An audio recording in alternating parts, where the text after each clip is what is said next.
How do you know when someone is the most valuable player in the NBA?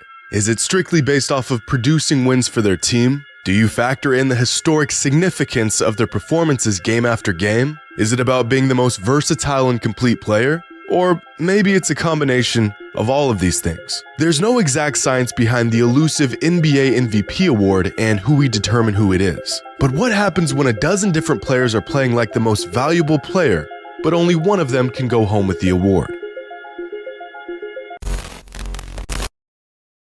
Today's video is sponsored by Raid Shadow Legends. Your favorite mobile game is back and better than ever. Join in on Raid's expansive turn-based RPG and discover millions of champion combinations, master countless tactics as you take on raid bosses, dungeon runs, and PvP matches and explore over a dozen different factions. My favorite faction are the High Elves. These guys helped humans form civilization thousands of years ago, surviving the wrath of the orcs and standing idly by as the Lizardman Empire descended into oblivion. Stop him! You doesn't talk to me like that! But then Suroth was like, hey guys, you want to perform some dark magic and drown this kingdom in a completely unnecessary and frivolous civil war that will cripple us for years to come? Yeah, sure. Why not? Thus, the Dark Elves were created and Suroth lived up to his name. But then the Dark Elves were caught, exiled, and the kingdom survived. So yeah, if you can look past that, then the High Elves are pretty cool. This month on Raid is going to be huge. They just released a brand new faction, the Sylvan Watchers, with some amazing new champions like the Forest Elves, Ents, and so much more. They've got a full lineup of events along with a new season of Forge Pass. Also, if you are an Amazon Prime member, you can get some exclusive rewards on Raid right now. New players who use my link or scan the QR code right here will get a free starter pack worth almost $30, a free champion, and also this sweet in-game loot. You can find your rewards here in your inbox for the next 30 days only. Get in on the action and join Raid Shadow Legends today. Prior to 1981, the regular season MVP award was voted on by the players. You would think this method of deciding the most valuable player in the NBA was better than what we have today, with members of the media voting for the MVP. This was far from the case. The voting results of some of these seasons was absolute mayhem. Back in 1972, a young Kareem Abdul-Jabbar was, by far, the best player in the NBA, averaging 35 points, 17 rebounds, and 6 assists a game while leading the Bucks to 63 wins. And as a result of playing like Jesus in a Bucks jersey, Kareem walked away that season as the league MVP. But that didn't stop players from voting like they didn't know what MVP even stood for. Because that season, there weren't just a few players who received first place MVP votes. There weren't a handful of players. There wasn't 12 or 13 or 14 or 15 or 16 or 17 or 18, but 19 players from 16 different teams who received first place MVP votes.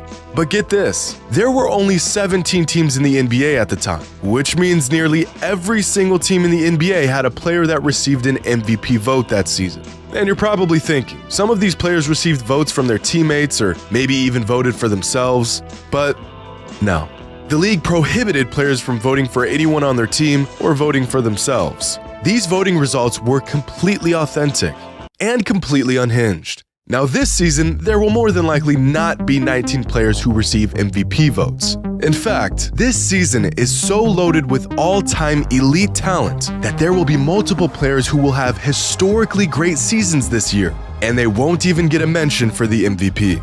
Luka, Giannis, Curry, Tatum, Morant, Embiid, Jokic, SGA, Booker, Mitchell, Durant. All playing at an MVP caliber in what is quickly becoming the greatest statistical season in NBA history. If you combine points, rebounds, and assists, here are the combined statistical totals of every MVP in modern NBA history. Sometimes this total is relatively low, like Steve Nash's 2005 MVP, but sometimes it's off the charts, like Russell Westbrook's record-breaking total of 52.7 in 2017. But on average, since 1980, league MVPs had a total of 42 combined points, rebounds, and assists. So if a player can reach this number, 42, it's a solid indicator that they are on a path to becoming the league MVP, or at least a frontrunner. This season, SGA, Ja Morant, Tatum, Durant, Curry, Embiid, Giannis, and Luka are all averaging totals of more than 42.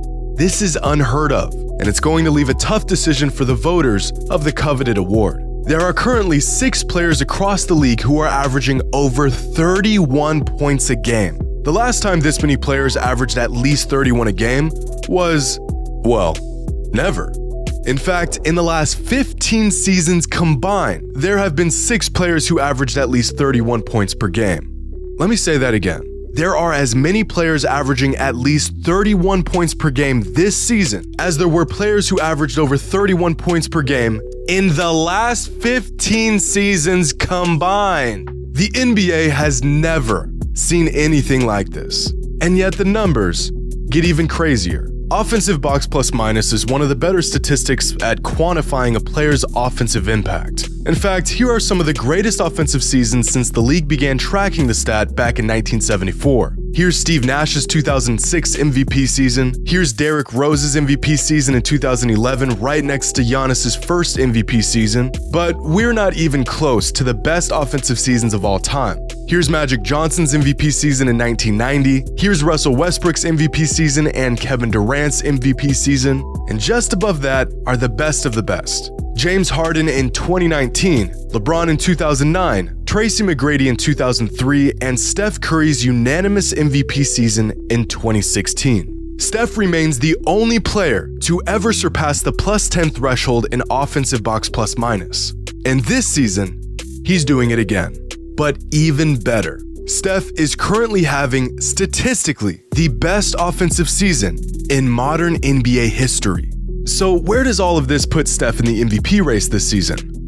10th. The man is 10th on the MVP ladder. Now, one of the main reasons why Steph's offensive impact is at an all-time high is due to his mind-boggling efficiency. At this point, it's become universally agreed upon that Steph is the greatest shooter of all time.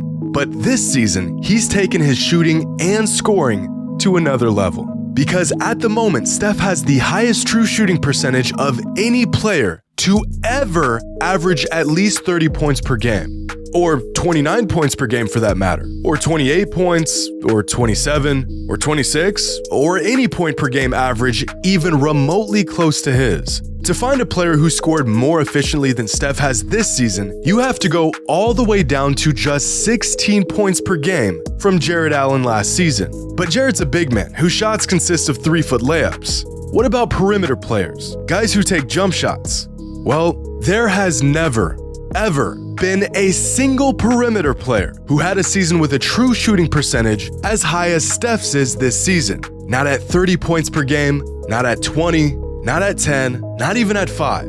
It has never happened. This season, Steph is shooting at a higher percentage than any perimeter player in the history of the NBA while scoring 32 points per game. The man is 10th on the MVP leaderboard. So, if Steph is 10th, which players could possibly be putting together a better season than him?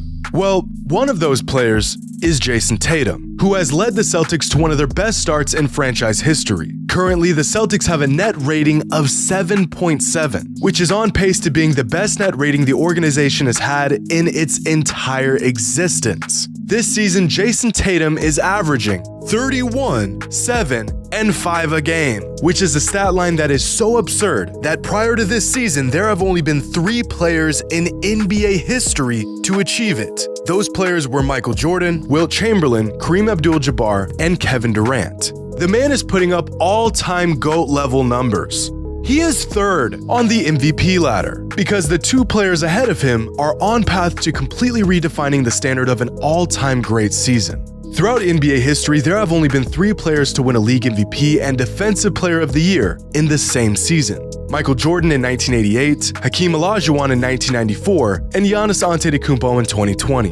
Of all the accomplishments a player can achieve, this might just be the rarest and most impressive. And Giannis might just do it again this season. Because if his record-breaking 2020 MVP campaign wasn't dominant enough, he's somehow replicating those numbers again this season. Giannis is not only averaging 31, 12, and 5 a game, he's doing it while being the best defensive player in the entire NBA. Giannis is playing like a Shaq-Tim Duncan hybrid right now, and it's just become so normal at this point that no one's even talking about it.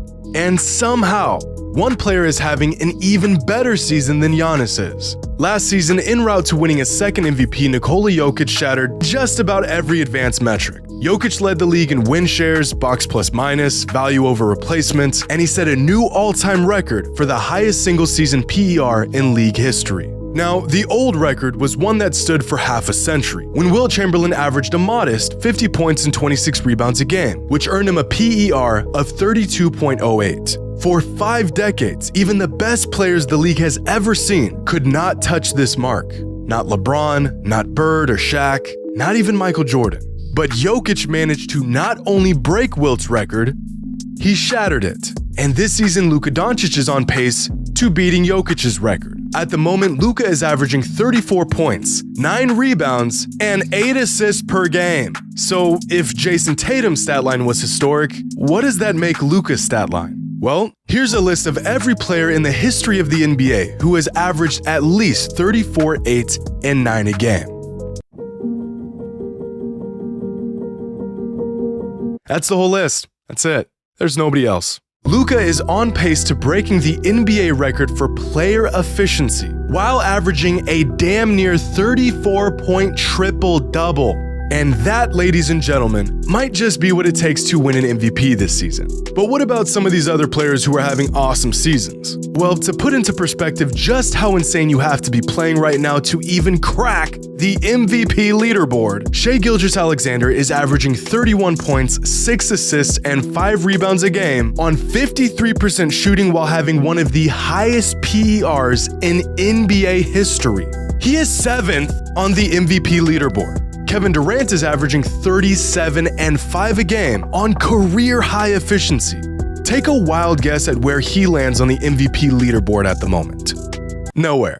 Durant isn't even on the MVP ladder right now. One of the greatest players to ever lace up is in the midst of one of the most productive and efficient seasons of his entire career, and the man can't even crack the MVP leaderboard. But both SGA and KD are doing amazing things on losing teams. What about the players who are playing like the league's most valuable player on winning teams, like Devin Booker? Booker is leading a title-contending team to one of the best records in the NBA, and he's averaging career highs across the board in production and efficiency, putting up 28, 6, and 5 a game. The man was first-team All-NBA last season, and he's playing even better this season. But this season is not like any other, because Devin Booker is 8th on the MVP ladder. Oh, but what about Joel Embiid? The beast in the East just put up one of the greatest regular season performances in NBA history. No, really. Embiid's 59-point bomb against the Jazz last week was the 7th best regular season game in league history. Yeah, that guy is 6th on the MVP ladder. 32, 10, and 5 a game, literally prime Shaq numbers. And the man hasn't even cracked the top 5. You've never seen this before, and neither have I. The MVP race this season is deeper than it's ever been. What was once considered a historically great season may not even earn a player any MVP votes at all this season. The standard for what it takes to be the most valuable player in the NBA has reached an all-time high, and it's going to take an all-time season to win the coveted award. Hope you all enjoyed. And as always, until next time.